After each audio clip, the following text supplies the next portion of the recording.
All right. What's up, everybody? Good morning. It is a bright and early Wednesday morning, and we have a little bit of news that we're going to get through. I think the news that everybody really wants to start with is Stripe and Advent have made an offer for PayPal for $53 billion. So Stripe and Advent International jointly offer PayPal $60.50 a share on July 15th. That's today. And that values the company at a little more than $53 billion. The bid carries a $50 billion in committed bank financing and represents a 28% premium over PayPal's prior closing price. PayPal's board is actually set to meet about this as soon as the 20th and respond. I think everybody that's probably listening to this is going to have some sort of opinion about that. PayPal has been a necessary evil for a lot of folks for a lot of years. You know, it makes up usually about 10% of an organization's payments when they do take it. For better or for worse, a lot of problems, especially on the fraud side with claims, and then having to deal with a lot of paperwork on claims. The consumer gets to make claims too easy, which leads to a lot of losses for organizations, a lot of frustrations on that. And then even if you are ever victorious, even if you qualify for seller protection, or somehow miraculously you are victorious over a PayPal claim, that customer is just going to go and open a traditional chargeback on that. So, a lot of opinions. We'll see what Stripe can do. A lot of people like Stripe. Stripe has made payments fairly easy for a lot of organizations. The rise of Shopify has been amplified by what Stripe has done. I think it's really made payments easy for a lot of folks. A lot of technology, a lot of forward thinking there. So I really hope for the best on that.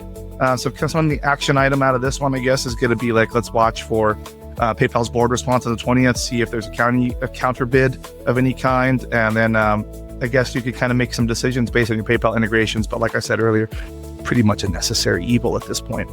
Also this week, 6 agencies are facing a July 18th deadline to finalize some stablecoin rules.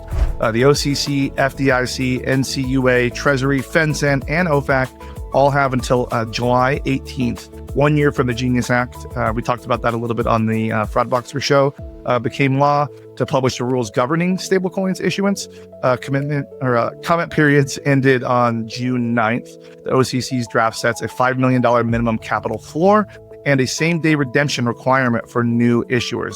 The law has no fallback provision if any agency misses the date. So I guess, what's the incentive? So action item coming out of that one, PSPs and acquirers with stablecoin settlement plans should confirm which issuer and rail they intend to support once those rules land, rather than waiting for full clarity. So continue just to if you're a merchant, work with your partners, acquirers, start asking those questions.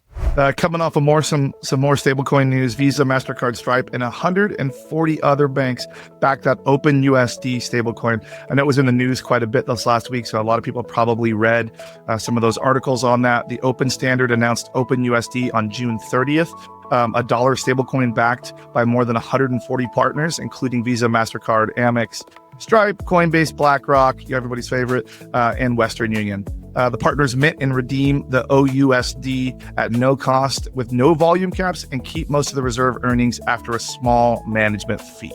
The token is not launched yet. It is expected a little later this year. So for action item, if you're a PSP, you should evaluate whether joining that as a partnership offers better reserve economics than routing through Circle or Tether rails right now.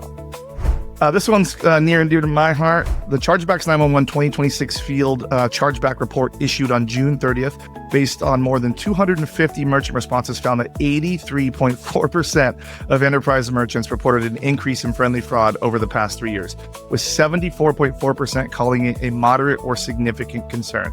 Nearly 2/3 of merchants are using or planning to use AI-based fraud prevention tools. I've said for a long time, if you're not already using some sort of AI, what we used to call machine learning fraud tools, if you're still on a rules-based tool only, you're going to be getting smoked. There's no way that you can keep up with the inundation that's coming both from the friendly fraud side and from the traditional true fraud side when they're using AI and you're still using rules. By the time you even get the feedback to make that rule, you're smoked. So you really need to be evaluating the tools that you're using. So coming out of this friendly fraud thing, I've been saying for years and years and years that it's a larger problem, especially coming out of COVID. People figured out the chargeback system. They figured out that it's available to them and that they can abuse it, still get to keep the item, get their money back. It's something needs to be done. I keep saying that there needs to be some sort of financial punishment, especially if like Visa's compelling evidence 3.0, if a merchant prevails under that. I think that there should be some sort of fee or charge to the consumer that like for their liar buyer activities. I know that that's a lot of friction and a lot of opinions will exist about that because, you know, these issuers want these brands or want these customers to stay in their network. But at what point does a good customer actually become a bad customer? Food for thought on that. The action item coming out of this one is merchants without a dedicated chargeback team. About 34% of respondents don't have one. You should budget or hire a third-party dispute management partner before the year end. Us at Arconic, we are very proud to partner with Chargeback Gurus. They have both hands-on service for doing the representments by hand, using automation, offering any of the alerting services or any of the other products that might exist, what come with disputes, as this wonderful world of 83.4% seeing an increase in friendly fraud. And then the last one we're going to talk about today, just on this quick little one, this first inaugural one of these that I'm doing, is Mastercard is raising some dispute fees and retires a titanium card product code. So Mastercard release 26.Q3 effective July 24th raises the dispute image fee from 20 cents to 23 cents and the dispute case fee from $1.35 to $1.55. This release also retires the Titanium Mastercard MCT product code in favor of a new Titanium 2 TCM code and expands on behalf service advice codes used in transaction blocking flows. So the action item for this one, mostly for acquirers and issuers, you should confirm the dispute processing systems and product code mappings and that they're updated before the July 24th cutover. So a couple of things in there. It's not just for merchants, it's for acquirers, it's for issuers, it's for anybody that might be listening to this. This is a new format. I'm going to be trying to put these out once a week, just cover some of the big news, put some of my hot takes in there. If you disagree with them, if you agree with them, please put some comments below. I'd love to hear your opinions on them. I'd love to argue my opinion if I have one. And, you know, I'm always willing to change my opinion if someone's got some cold hard facts. But thank you everybody for listening this week, and I'll see you all next week. Bye.